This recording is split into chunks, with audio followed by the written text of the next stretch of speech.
Well, there's a lot of operational details that can't be discussed publicly, obviously, for obvious reasons. So as we move forward, we'll describe our process, which is a threefold process in Venezuela. I've described it to them now. Step one is the stabilization of the country. We don't want it descending into chaos.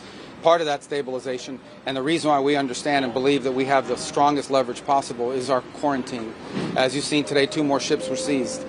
We are in the midst right now and, in fact, about to execute on a deal to take all the oil. They have oil that is stuck in Venezuela. They can't move it because of our quarantine and because it's sanctioned. We are going to take between 30 and 50 million barrels of oil. We're going to sell it in the marketplace at market rates, not at the discounts Venezuela was getting. That money will then be handled in such a way that we will control how it is dispersed in a way that benefits the Venezuelan people, not corruption, not the regime. So we have a lot of leverage to move on the stabilization front. The second phase will be a phase that we call recovery, and that is ensuring that American, Western, and other companies have access to the Venezuelan market in a way that's fair. Also, at the same time, begin to create the process of reconciliation nationally within Venezuela so that the opposition forces can be amnestied and released and from prisons or brought back to the country and begin to rebuild civil society. And then the third phase, of course, will be one of transition. Some of this will overlap. I've described this to them in great detail. We'll have more detail in the days to follow. But we feel like we're moving forward here in a very positive way. How long will this take, Secretary?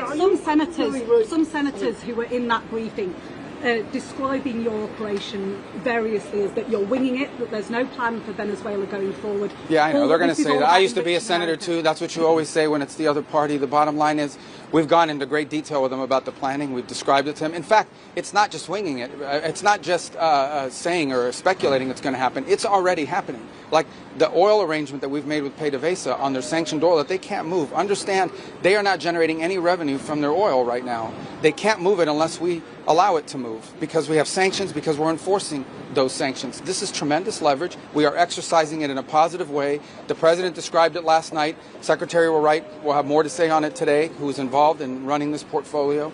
And we feel very positive that not only will that generate revenue that will be used to the benefit of the Venezuelan people, and we're ensured that that's what the case is, but it also gives us an amount of leverage and influence and control over how this process moves forward. Mr. Secretary, on Denmark, sir. Mr. Secretary, on Denmark.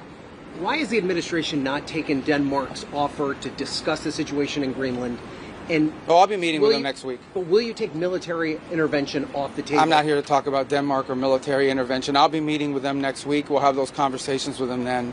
And but I'm not having anything further to add to that today. Can you clarify your comments to lawmakers? Does the U.S. intend to buy Greenland? Does the U.S. intend to buy Greenland? Can you clarify your comments to lawmakers this week? Well, that's always been the president's intent from the very beginning. He said it very early on. I mean, this is not new. He talked about it in his first term, and he's not the first U.S. president that has examined or looked at how could we acquire Greenland. There's an interest there. But so I just reminded them of the fact that not only did Truman want to do it, but President Trump's been talking about this since his first term. What? A statement last night saying that the military option... You've lost, really, he's lost a lot of weight. Good job, man. They said the military option is on the table. So is the administration really willing to risk the NATO alliance by potentially moving ahead? Guys, military option? What I think the White House said yesterday is what I will tell you now, and I've always said. The president always retained the option.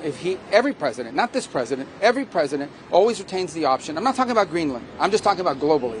If the president identifies a threat to the national security of the United States, every president retains the option to address it through military means. As a diplomat, which is what I am now, and what we work on, we always prefer to settle it in different ways. That included in Venezuela. We tried repeatedly to reach an outcome here that did not involve having to go in and grab an indicted drug trafficker.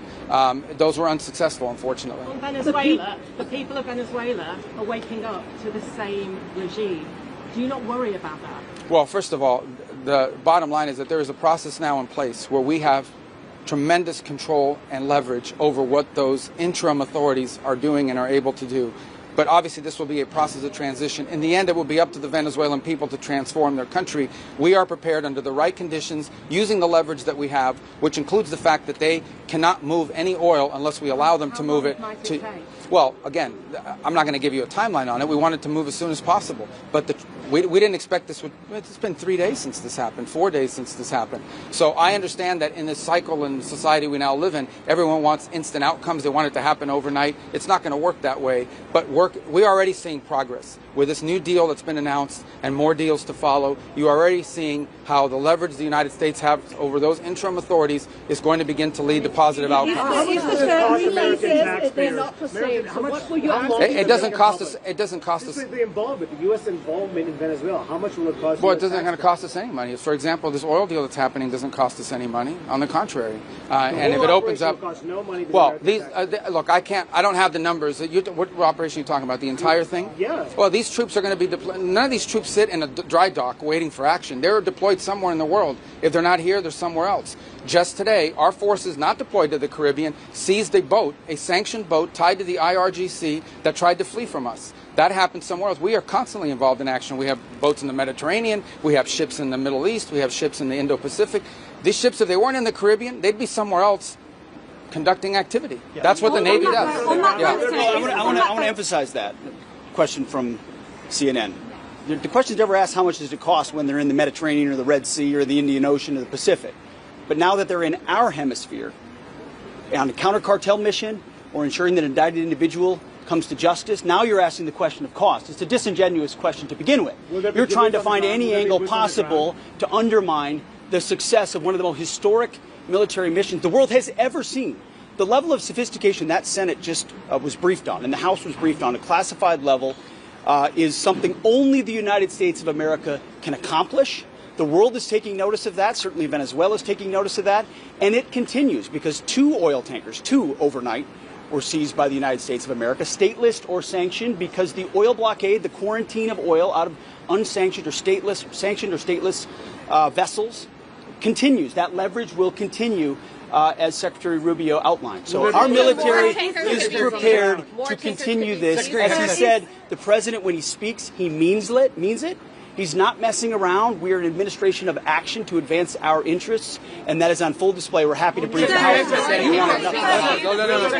No. 2 quick things. Okay, number one, because we have to go, because we got to brief the House, and if we don't and they're pissed at us, you guys better defend us. That was because we were talking to you. I'll make one more point, and it's a very interesting point. One of those ships that was seized that had oil in the Caribbean, you know what the interim authorities are asking for in Venezuela? They want that oil that was seized to be part of this deal. They understand that the only way they can move oil and generate revenue and not have economic collapse is if they cooperate and work with the United States, and that's what we see are going to happen. We got to go talk to the House.